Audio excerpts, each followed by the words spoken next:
کسی بھی نیکی اور بھلائی کے اجر و ثواب ملنے پر اللہ تبارک و تعالیٰ کی طرف سے یہ اصول ہے کہ من جاء بالحسنۃ فلہ عشر امثالھا، کہ جو کوئی نیکی کرے، ایک نیکی کرے، اللہ تبارک و تعالیٰ کی طرف سے ایک نیکی اور بھلائی کرنے پر 10 نیکیوں کے برابر اجر و ثواب دیا جاتا ہے۔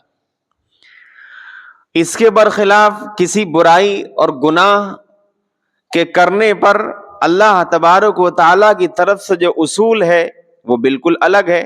وَمَنْ جَاءَ بِالسَّيِّئَةِ فَلَا يُجْزَىٰ إِلَّا مِثْلَهَا، کہ جو کوئی برائی کرے، کسی گناہ کو انجام دے، تو اس برائی کا وبال اور اس کا گناہ اتنا ہی ہوتا ہے جتنا اس نے گناہ کیا ہے۔ نیکی کے کرنے پر اللہ تبارک و تعالیٰ کی طرف سے 10 نیکیوں کا اجر و ثواب، اور کسی برائی اور گناہ کے کرنے اور ہو جانے پر بس ایک گناہ پر ایک ہی گناہ کا عذاب۔ یہ اللہ تبارک و تعالیٰ کا ایک عام قاعدہ ہے، ایک عام اصول ہے۔ حدیث میں تو یہاں تک آتا ہے کہ رسول اللہ صلی اللہ علیہ وسلم نے ایک بار ارشاد فرمایا کہ جو کوئی بندہ کسی نیکی کو کرنے کا ارادہ کرے لیکن ابھی کر نہیں سکا، صرف ارادہ کرنے ہی پر اللہ کی طرف سے ایک نیکی کا اجر و ثواب اس کے نامہ اعمال میں لکھ دیا جاتا ہے۔ اور اگر وہ نیکی جو جس کو کرنے کا ارادہ کیا ہے وہ نیکی کر بھی لے، تو اس نیکی کو کرنے کے بعد اللہ تبارک و تعالیٰ کی طرف سے 10 نیکیوں کا اجر و ثواب بندے کے اعمال نامے میں لکھ دیا جاتا ہے۔ یہ اللہ تبارک و تعالیٰ کا ایک اصول ہے نیکیوں برائیوں کے بارے میں۔ لیکن جیسے ہی رمضان المبارک آتا ہے، رمضان المبارک میں اللہ تبارک و تعالیٰ ایک نیکی کا اجر و ثواب 70 نیکیوں کے برابر کر دیتا ہے۔ کسی نفل کا اجر و ثواب فرض کے برابر کر دیتا ہے، کسی فرض کو ادا کرنے کا اجر و ثواب 70 فرض کے برابر کر دیتا ہے۔ رمضان المبارک میں یہ اللہ تبارک و تعالیٰ کا جو کیلکولیشن ہے اس میں بہت زیادہ اضافہ ہو جاتا ہے۔ قرآن کہتا ہے مثل الذین ينفقون اموالهم فی سبیل اللہ، کہ وہ لوگ جو اللہ کی راہ میں خرچ کرتے ہیں، ان کی مثال اس دانے کی طرح ہے جس دانے کو کسان زمین میں ڈالتا ہے، اور وہ دانہ جب اگتا ہے تو 7 بالیاں اگاتا ہے، اور ہر بالی میں 100 دانے ہوتے ہیں۔ ایک دانہ جس سے پودا اگا اور اس سے نکلنے والی 7 بالیاں، اور ان 7 بالیوں میں سے ہر بالی میں 100 دانے، گویا 700۔ کسی ایک نیکی، کسی ایک پیسے کو خرچ کرنا اللہ کی راہ میں، گویا 700 روپے کے خرچ کرنے کے برابر اجر و ثواب ہے۔ 1 روپیہ خرچ کرنے پر عام دنوں میں اللہ کی طرف سے 700 روپے خرچ کرنے کے برابر اجر و ثواب ہے۔ لیکن اگر یہی رمضان المبارک میں کر دیا جائے تو 700 انٹو 70، 700 کو 70 سے اگر آپ ملٹیپلائی کر دیں تو یہ جواب آئے گا جا کر کے 49,000۔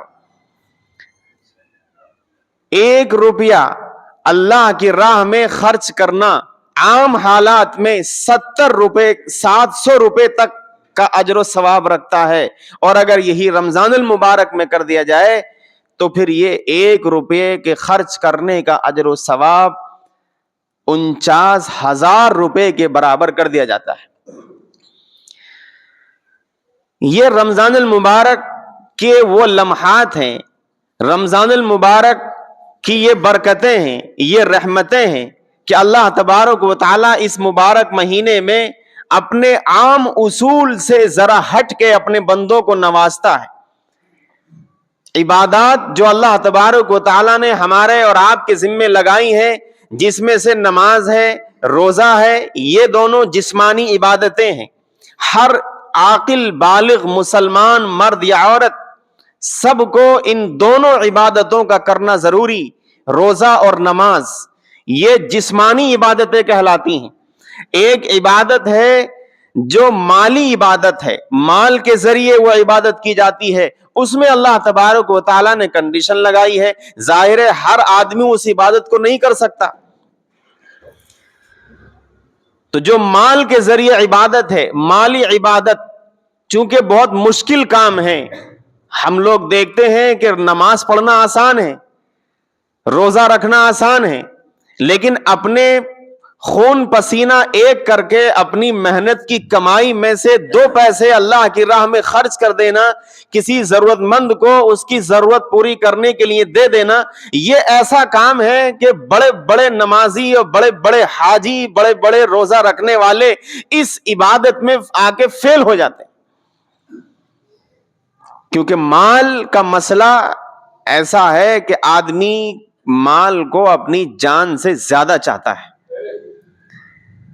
اپنے آپ کو، اپنی جان کو اتنا نہیں چاہتا جتنا انسان مال کو چاہتا ہے. تبھی تو مال ہی تو کمانے کے چکر میں اکثر ایکسیڈنٹ ہوتے ہیں، اکثر لڑائیاں ہوتی ہیں، گولیاں چل جاتی ہیں، ایک دوسرے کے خون کے پیاسے اور ایک دوسرے کی جان لینے پر آدمی تل آتا ہے. وہ کیوں؟ وہ صرف مال کے حاصل کرنے ہی کے لیے، باقی تو کوئی اور وجہ نہیں ہے. تو معلوم یہ ہوا کہ مال کی جو محبت ہے وہ انسان کے اندر اس کی جان سے زیادہ ہے، اس کی جان سے زیادہ محبت ہے مال کی. اس لیے قرآن نے، حدیث نے، رسول اللہ صلی اللہ علیہ وسلم نے اپنی تعلیمات سے جو ایک نچوڑ پیش کیا ہے، اس سے یہ بات صاف نکلتی ہے کہ نماز پڑھنا آسان ہے، روزہ رکھنا آسان ہے، چونکہ یہ جسمانی بدنی عبادتیں ہیں. اس میں کوئی پائی پیسہ آپ کا خرچ، کسی کا خرچ نہیں ہوتا. بس آپ وضو کریے، آئیے، 2 رکعت پڑھیے، چلے جائیے. آپ نے صبح کچھ کھایا پیا، دن بھر روزہ رکھ لیا، شام کو کچھ کھا پی لیا، آپ کا روزہ ادا ہو گیا، ثواب مل گیا. نہ کسی کو لینا، نہ کسی سے دینا. یہ نہایت آسان کام ہے. نماز پڑھ لی اور روزہ رکھ لیا، نہایت آسان کام. لیکن جو ایک اہم عبادت ہے، جو انسان کے لیے ذرا مشکل ہے، بڑی سخت عبادت ہے، وہ ہے اللہ کی راہ میں مال کو خرچ کر دینا. جیسے میں نے عرض کیا کہ بڑے بڑے لوگوں کو آپ دیکھ لیں گے، لمبی لمبی داڑیاں دیکھ لیں گے، بڑے بڑے تہجد گزار دیکھ لیں گے، لمبی لمبی تسبیح ہاتھوں میں دیکھ لیں گے. بہت بڑے بڑے، ہو سکتا ہے علماء بھی اس میں ہو سکتا ہے بڑے بڑے تبلیغی جماعت کے امیر اور دن رات محنت کرنے والے، حدیثیں پڑھنے والے، دوسروں کو اللہ کی راہ کی طرف بلانے والے اور دعوت دینے والے کتنے ایسے مل جائیں گے کہ نماز بھی پابندی سے، روزہ بھی پابندی سے، لیکن جب کبھی ان سے کہا جائے کہ 2 پیسے مسجد میں دے دیجئے، آخر جس جگہ بیٹھ کے آپ حدیث پڑھ رہے ہیں وہ جگہ مسجد کی ہے اور مسجد میں لائٹ جل رہی ہے، اس کا بل جائے گا، اس میں ذرا حصہ لے لیجئے، اس میں پیچھے ہٹ جائیں گے. کسی سے آپ کہیے کہ فلاں آدمی ضرورت مند ہے، اس کی ضرورت پوری کرنے کے لیے کچھ پیسے کی ضرورت ہے، فلاں بچہ ہے، اس کی فیس جمع نہیں ہوئی ہے، سب لوگ مل جل کے محلے کے 100 200 روپے مل جل کر کے اس بچے کی فیس جمع کر دیں تاکہ وہ بچہ اپنی پڑھائی آگے مکمل کر لے اور جاری رکھے اس پڑھائی کو. اس میں بڑے بڑے دیندار پیچھے رہ جاتے ہیں. کیونکہ میں نے عرض کیا کہ مال کی محبت انسان کے اندر اس کی جان سے کہیں زیادہ ہے. اسی لیے اللہ تبارک و تعالیٰ کہتا ہے کہ عام نیکیوں میں، عام نیکی اور اجر و ثواب کے جو کام ہیں ان میں میرا اصول یہ ہے کہ کوئی آدمی ایک نیکی کرے، میں اس ایک نیکی کے بدلے 10 نیکیوں کا اجر و ثواب دوں گا. لیکن میری راہ میں خرچ کرنے والی جو نیکی ہے اس کا اصول تھوڑا سا الگ ہے. چونکہ یہ مشکل مسئلہ ہے، اس لیے 1 روپیہ اگر میری راہ میں کوئی خرچ کرتا ہے، میں اپنی طرف سے 700 روپے کے خرچ کرنے کا جو اجر و ثواب ہوگا 1 روپے کے خرچ کرنے پر میں اتنا عطا کروں گا.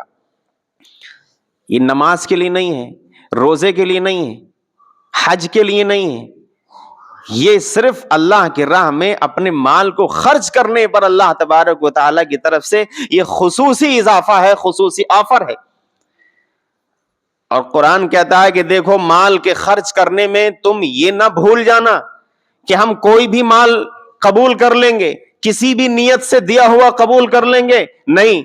جب ہم نے اس پہ اجر و ثواب بہت زیادہ بڑھایا ہے تو اس اجر و ثواب کو بڑھانے کی وجہ سے کڑی شرائط بھی ہیں۔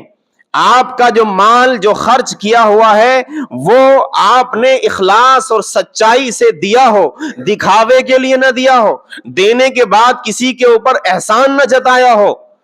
اسی طریقے سے جو مال آپ نے خرچ کیا وہ مال پاک اور حلال کمائی کا کمایا ہوا مال ہو، حرام نہ ہو، چھینا ہوا نہ ہو، چوری نہ کیا ہوا ہو، ظلم کر کے کسی سے حاصل کیا ہوا مال نہ ہو۔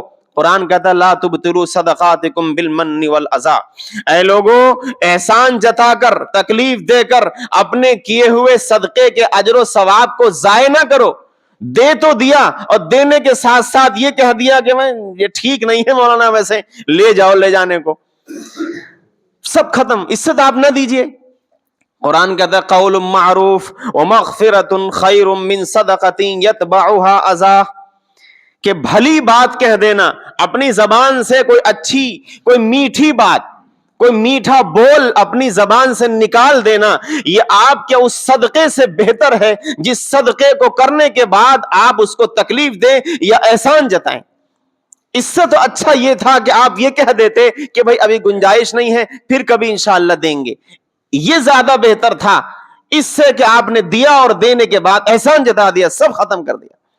اسی طرح ریاکاری نہ ہو۔ قرآن کہتا ہے مثل الذین ينفقون اموالهم والذین ينفقون اموالهم رئاء الناس، کہ وہ لوگ جو لوگوں کو دکھانے کے لیے اللہ کے راہ میں مال خرچ کرتے ہیں، ان کی مثال ایسی ہے کمثل صفوان علیہ تراب فاصابہ وابل فترکہ صلدا، کہ جو لوگوں کو دکھانے کے لیے ریاکاری اور اپنے آپ کو سماج میں بڑا سخی بنا کر پیش کرنے کے چکر میں اللہ کی راہ میں مال خرچ کرتے ہیں، وہ یہ سمجھ لیں ان کے خرچ کیے ہوئے کی مثال ایسی ہے جیسے کہ ایک چٹان ہو، چٹیل چٹان پتھر کی، کہ اس پہ کچھ دھول مٹی لگ جائے اور اچانک جب بارش ہو، بارش کے نتیجے میں ساری دھول ہٹ جائے اور پھر سے وہ چٹان پتھر، چکنا پتھر پھر سے سامنے آ جائے، اور بالکل وہ سخت پتھر جو پہلے دھول کے لگنے سے پہلے تھا اور دھول ہٹنے کے بعد پھر سے ویسا ہی ہو گیا، کسی کام کا نہیں، کسی لائق نہیں، اس کے اوپر کوئی دانہ نہیں اگ سکتا۔ اس لیے ریاکاری نہ ہو، دکھاوا نہ ہو۔ اور اسی طرح کہا گیا کہ حلال کمائی ہو، پاکیزہ کمائی ہو۔ حدیث میں رسول اللہ صلی اللہ علیہ وسلم نے ارشاد فرمایا ان اللہ طیب لا يقبل الا طیبا، اللہ تبارک و تعالی خود بھی پاک صاف ہے، پاکیزہ ہے، اور اللہ تبارک و تعالی پاکیزہ مال کو ہی پسند کرتا ہے، قبول کرتا ہے۔ اس لیے ضرورت اس بات کی ہے کہ ہم اپنے اندر اس جذبے کو پیدا کریں کہ نماز تو ہم پڑھ لیتے ہیں کہہ سن کے، روزہ بھی رکھ لیتے ہیں کہہ سن کے، لیکن جو عبادت ہے مالی عبادت، جس کی ادائیگی میں ہماری جان سوکھ جاتی ہے، اس عبادت پر بھی ہمیں آنا ہے۔ زکوٰۃ اسی طریقے سے حج، یہ دونوں مالی عبادتیں ہیں۔ حج بھی ہر ایک کے اوپر فرض نہیں ہے، زکوٰۃ بھی ہر ایک کے اوپر فرض نہیں ہے۔ زکوٰۃ کی فرضیت کے لیے ضروری ہے کہ بندے کے پاس 7.5 تولے سونا، جو اس زمانے میں 10 گرام کے تولے کے حساب سے 85 گرام، تقریباً 85 گرام سونا بنے گا، اور اسی طریقے سے چاندی اگر کسی کے پاس ہے تو 52.5 تولے یعنی 612 گرام چاندی، یہ اس کی قیمت۔ سونا تو عام طور پر اتنا کسی کے پاس نہیں ہوتا ہے، اکا دکا کسی کے پاس ہوگا، ورنہ چاندی کے اعتبار سے 612 گرام چاندی، جس کی قیمت بمشکل 40 سے 45 ہزار، 50 ہزار، اس سے اوپر نہیں۔ تو اتنی مالیت اگر کسی آدمی کے پاس ہے اور اس کے اوپر جو قرض ہے وہ اس کی ادائیگی ہو چکی، اس کی ضروریت کا جو سامان ہے، اس کا گھر ہے، گھر کا فرنیچر ہے، استعمال کا سامان ہے، برتن وغیرہ، استعمال کی گاڑی، ان تمام چیزوں کو مائنس کرنے کے بعد اگر یہ 612 گرام چاندی کی قیمت اس کے پاس سال بھر رہی تو یہ شخص اسلام کی نظر میں مالدار ہے. اس کو ضروری ہے کہ یہ اپنے مال کا 2.5%، 2.5%، 2.5 اپنے مال کا نکال کے ضرورت مندوں میں تقسیم کرے. ضرورت مندوں کو ضرورت نہیں ہے کہ وہ تمہارے دروازے جائیں اور جا کے مانگے، نہیں، یہ آپ کی ضرورت ہے، ان کی ضرورت نہیں ہے. یہ تو ان کا احسان ہے، لیکن کیا کہیے ان کی بھی بھرمار ہے، وہ بھی کوئی کم نہیں ہے. وہ بھی ہر مسجد میں تھیلا اٹھا کے چلے آ رہے ہیں، ہر نماز کے بعد کپڑا بچھا کے بیٹھ جا رہے ہیں، ہر گھر کے باہر جا کے دستک، ایک نہیں 10 لوگ ایک ایک دروازے پہ پہنچے چلے جا رہے ہیں. وہ بھی ایک پیشہ بنا لیا ہے، اور اس پیشے کو بنانے میں ہم لوگوں کا، مالداروں کا، جن کو اللہ نے حیثیت دی ہے، ان کا بڑا دخل ہے. وہ خود بنوا رہے ہیں، آپ دیکھ کیوں رہے ہیں؟ آپ کے دروازے پہ اگر کوئی آ رہا ہے اور آپ جان رہے ہیں کہ یہ آدمی مستقل آتا ہے، ایک نہیں دو نہیں 10 بار آتا رہتا ہے، آپ جانتے ہیں کہ یہ پیشہ ور ہے، آپ جاننے کے باوجود اس کو اگر دے رہے ہیں تو پھر آپ برابر کے گناہگار ہیں. قرآن کہتا ہے لا تعاونوا علی الاثم والعدوان، اے لوگو گناہ کے عمل پر کسی کو سپورٹ نہ کرو. اگر آپ سپورٹ کر رہے دے رہے ہیں تو گویا اس کے گناہ میں آپ برابر کے شریک ہیں. آپ جو دے رہے ہیں یہ اجر و ثواب نہیں، بلکہ آپ گناہ لے رہے ہیں اللہ کی طرف سے. اس لیے آپ احتیاط بھی تو کریے، ہر ایرے غیرے کو بھی نہ دیجیے. جو واقعی ضرورت مند ہے، آپ جانتے ہیں یا آپ نہیں جانتے تو کسی کے ذریعے اس کی تحقیق ہو چکی ہے کہ ہاں بھائی یہ آدمی فلاں مدرسے سے آیا ہے، ضرورت مند ہے، فلاں جگہ سے آیا ہے، ضرورت مند ہے، اس کے بچوں کا مسئلہ، اس کی بیٹی کی شادی کا مسئلہ، اس کی فیس کا مسئلہ وغیرہ وغیرہ. اس طرح ضرورت اگر کسی کی ہے، آپ کو معلوم یا نہیں معلوم، تو آپ نے کسی سے تحقیق کر کے معلوم کر لیا، اس کو دیجئے، یقیناً دیجئے. لیکن اگر آپ نہیں جانتے ہیں، تحقیق بھی نہیں ہے، وہ ڈاؤٹ فل انسان ہے، ایک آدھ بار آپ نے دے دیا، اگلی بار پھر وہ ٹکرا گیا، اس کا مطلب پیشہ ور ہے. اب آپ رک جائیے. اگر آپ دیتے ہیں تو پھر آپ گناہ میں برابر کے شریک ہیں. اس لیے اس مسئلے کو بھی سمجھ لیں. ہم لوگ سوچتے ہیں نہیں یار آیا ہے بھائی دے دو، ارے بھائی چلو اس کے اعمال اس کے ساتھ نہیں، اس کے اعمال اس کے ساتھ تو ہیں، آپ بھی برابر کے شریک ہیں، آپ کے ساتھ بھی ہوں گے گناہ، یہ سمجھ لیجئے گا. اس لیے مالی عبادت کے ذریعے اللہ کا قرب حاصل کرنا یہ بڑا اہم مسئلہ ہے. یہ بڑا اہم مسئلہ ہے. ایک شیطان کو جو جتنا ڈر کسی ایسے مالدار سخی سے لگتا ہے، اتنا ڈر کسی کنجوس عبادت گزار سے نہیں لگتا. ایک بخیل ہے، کنجوس ہے، مالدار ہونے کے باوجود اللہ کی راہ میں 2 پیسے خرچ کرنے میں اس کو موت آ جاتی ہے. ایسے آدمی سے شیطان کو کوئی ڈر نہیں، اس کو معلوم ہے کہ یہ اللہ کے قریب نہیں ہو سکتا. لیکن ایک سخی ہے، اللہ کی راہ میں خرچ کرنے والا، گرچہ عبادتوں میں کمزور ہے، اس کے باوجود شیطان اس سے زیادہ ڈرتا ہے. اس کو معلوم ہے کہ اگر اس نے خرچ کیا اللہ کی راہ میں، خرچ کرتے ہی اللہ کے اتنا قریب پہنچ جائے گا کہ وہ بخیل عبادت گزار 10 سال میں بھی نہیں پہنچ پائے گا. اس نے اس سے زیادہ ڈرتا ہے. اس لیے ضرورت اس بات کی ہے کہ رمضان المبارک کے اس مہینے کو ہم غنیمت سمجھیں اور اللہ کی رحمتوں، اس کی طرف سے نازل ہونے والی برکتوں سے ہم بھرپور فائدہ اٹھائیں. اور جہاں ایک طرف ہم نمازوں کی پابندی کر رہے ہیں، جہاں ہم روزوں کی پابندی کر رہے ہیں، وہیں ہم اپنے آپ کو عادی بنائیں، اپنے مال کا حساب لگائیں. جو لوگ صاحب حیثیت ہیں وہ علماء سے پوچھیں، اور جو صاحب حیثیت نہیں ہیں وہ اپنے اپنے طور پر 10 روپے 20 روپے جتنا جس سے جیسے ہو سکے وہ اللہ کی راہ میں خرچ کر کے اپنی نیکیوں میں اضافہ کرائیں، اور اپنے اندر سے مال کی محبت کو کم کر کے، ختم کر کے اللہ کا قرب حاصل کرنے کی وہ فکر کریں. یہ رمضان المبارک کی برکتوں کا یہ مطالبہ ہے اور یہ رمضان المبارک کا تقاضا ہے. اللہ تبارک و تعالی عمل کی توفیق دے.